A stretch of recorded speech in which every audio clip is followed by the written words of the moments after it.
de luz, nasce do amor e nos conduz a paz nos envia.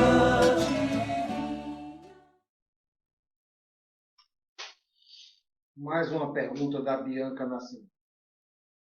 Ela pergunta: a edição do DNA humano por meio da técnica CRISPR será uma prática comum em nossa sociedade no futuro?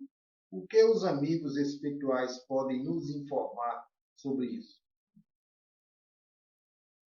Assim como uma pouca diferenciação dos chimpanzés, dos macacos em relação ao número de cromossomas com a raça humana, humanoide, a diferenciação de 2 cromossomas, a diferenciação entre os seres que vão evoluir ocorrerá de maneira extraordinária também pela manipulação genética através da medicina. A medicina espiritualizada, onde estarão presentes esses seres extraterrestres que estão à nossa volta, já presentes em nosso mundo, e trabalharão de uma forma mais importante, se apresentando e contribuindo com a ciência, especialmente nesse aspecto, produzindo naturalmente, através da manipulação genética, estruturas morfológicas diferentes da atual. Inclusive tão diferentes que nós teremos, na verdade, mais adiante, o controle de diversas patologias. Porque, veja bem, nós não podemos apenas estagnar na questão da biologia humana, do patrimônio genético construído pelos cromossomas do homem, misturado com o patrimônio genético da mulher, formando naturalmente aquele patrimônio que se une para, através do crossing-over, produzir o emparelhamento dos cromossomos e a distribuição dos seus respectivos caracteres.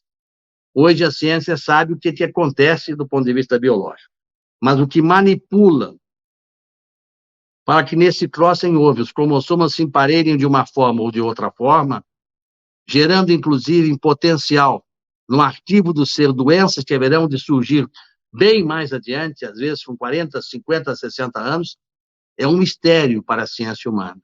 Porém, não é um mistério para o mundo espiritual. Através desses processos da manipulação genética, então, anterior, nós vimos até o mundo de provas e expiações portando as mais diferentes enfermidades. O câncer, por exemplo, não é uma doença moderna. Já existia há muito tempo, só que não era descrito como tal. Outras enfermidades, do ponto de vista sexual, existiam, porque os seres se naturalmente interrelacionavam muitas vezes. Só que não havia nome, e as criaturas simplesmente morriam e diriam que morreu.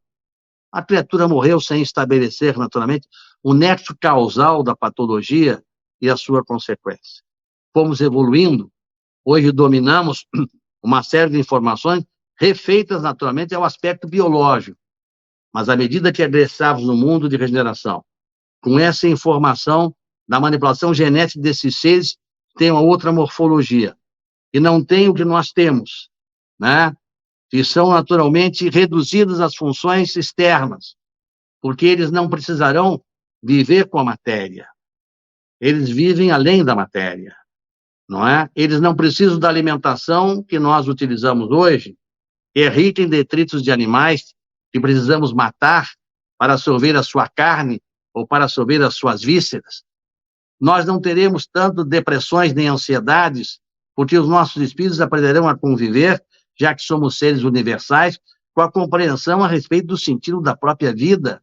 E quando tivermos a compreensão do sentido da vida, saberemos encontrar nos obstáculos necessários à nossa educação o ensinamento necessário. Então, os espíritos estarão prontos para fazer as suas próprias corrigendas e não precisarão tanto das enfermidades, não precisarão mais que haja câncer, não precisará mais que haja diabetes, os tumores de tireoide, os tumores cerebrais, os tumores de próstata, de mama. As criaturas estarão libertas para a compreensão maior do mundo e as patologias deixarão de ocorrer, porque o espírito já terá um conhecimento através da sua própria funcionalidade, se preparando para migrar, naturalmente, para outros mundos conscienciais, dimensionais, interligados, porque o universo se interliga. Não será mais dada à mulher a obrigatoriedade de gerar seus filhos. No futuro, não caberá só a um ente a procriação, embora com os 2 patrimônios, mas não será mais necessário. Em mundos, por exemplo, como Saturno e Júpiter, já não ocorre este processo. São mundos mais evoluídos, e como consequência disto, já há um entendimento completamente diferente. Os espíritos são morfologicamente diferenciados, tanto no campo da sexualidade, como no campo do diálogo. O diálogo não se processa através desse músculo chamado língua. Não será necessário a língua? Não. Porque nós não precisaremos articular, porque se os macacos articulavam ruídos, falamos isso, nós, para os seres mais elevados, articulamos palavras que para eles são grosseiras, porque as palavras produzem gritos, as palavras produzem berro, as palavras produzem violência, quando ditas num tom, e eles se comunicam pela mente. Então, haverá mudanças inacreditáveis. A engenharia produzirá pontes suspensas. O trânsito ocorrerá pelo ar também, não apenas do ponto de vista da Terra, mas através de máquinas voadoras nas grandes cidades, nas grandes viagens interplanetárias, que parecia ser fantasioso e hoje vai se apresentando como normal. Mas precisamos conhecer muita coisa que desconhecemos, não sabemos muitas coisas do fundo dos mares, não conhecemos ainda a profundidade das montanhas, não sabemos o interior das matas, não somos capazes de verificar que nas matas elementos elementais estão ali construindo também, com a força do universo, o início da civilização. Estão nos mares, através de lindos espíritos que surgem dos mares, gnomos que surgem, anões que surgem, seres pequenos como pigmeus, que são elementos elementais, que são elementos que surgem no processo criativo, são aqueles inícios da fase que ela começa com a fase, digamos assim, em que somos rocha. Aí desenvolvemos, na verdade, a fase em que naturalmente somos do mar. Aí começamos a desenvolver o processo instintivo para chegarmos ao processo racional. Mas entre essa fase instintiva e a fase racional, há diversos aspectos morfológicos que se alteram na formação do processo criativo. E os elementos elementais, na maior parte das vezes, são elementos que estão saindo ainda da fase final do animal e adentrando, como consequência, nos primeiros primórdios da fase hominal. Veja que interessante, nada se perde, nada se cria, tudo se transforma. Veja que profundidade a lei de Lavoisier para a compreensão do próprio universo. Diriam, como é que o ser primitivo vai chegar ao hominal? Pelo processo evolutivo que se processa, até ele migrar, de repente, para os elementos elementais, onde haverão de se tornar, mais tarde, já como seres, no princípio, humanoide. Aí nós temos figuras extraordinárias. E quando alguém diz que no fundo do mar viu uma sereia com um formato de peixe e fisionomia de ser humano, dirá que isto é uma invenção? Eu direi que não.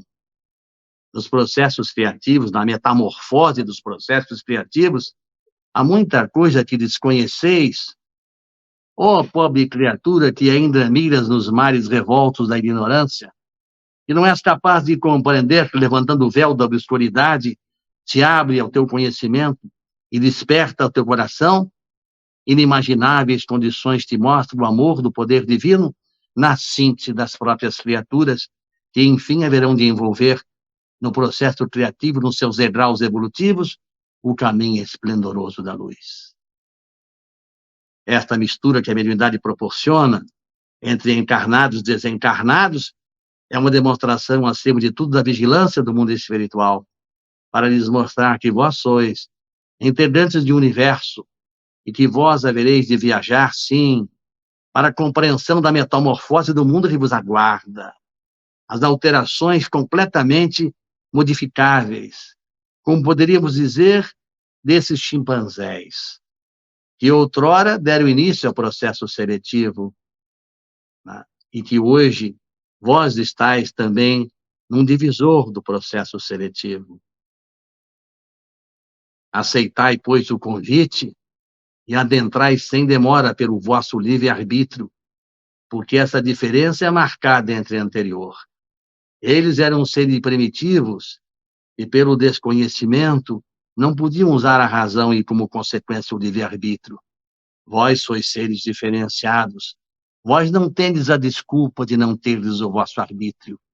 Vós tendes o vosso arbítrio para não só aprender cada vez mais, mas para poder decidir os vossos próprios passos. E havereis de arcar, como consequência, pelo compromisso do vosso próprio destino. Afinal, sois vós os responsáveis pelo vosso próprio ser.